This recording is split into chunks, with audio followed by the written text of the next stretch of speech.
Welcome to Tiny Piano Club. Today on the channel it is time for Deep Thoughts with the Reverend Zachary W. Parris, Master of the Divine. So today I have a question for you. Why did Jesus have to die?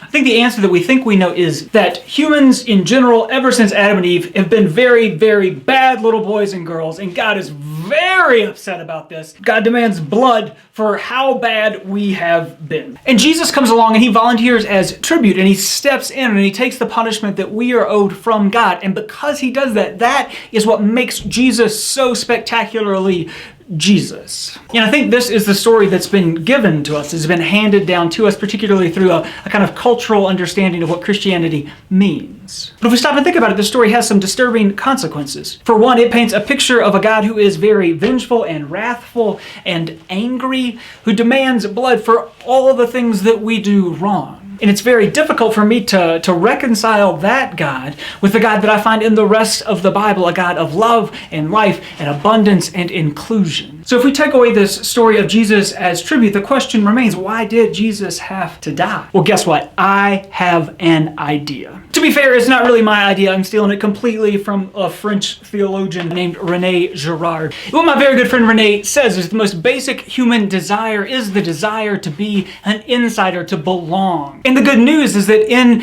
God, in this Jesus, we live in a world in which we belong. We live in a world of life and love and of abundance and embrace. But the trouble is that news is so good that we just don't believe it. And the only way that we have found to know that we belong, to know that we are insiders, to know that we're inside of God's love is to create outsiders. Perhaps one of my favorite stories in the Bible comes in the Gospel of Mark, when Jesus takes a child in the middle of all the disciples and he puts his arms around the child and he says, "Whoever welcomes one such as this welcomes me." He proclaims to the disciples and to all of us that we all belong, that whether we're very little or very old or very wise or very not wise, that we all are a part of this thing that God is doing in the world. But in the very next verse, one of the disciples interjects and he says, "Hey Jesus, this guy over there was casting out demons in your name and we made him stop. Aren't you proud of us?" And Jesus is like, "No, what part of everyone is welcome are you having difficulty with?" And so what the ministry of Jesus is about and what the work of God is about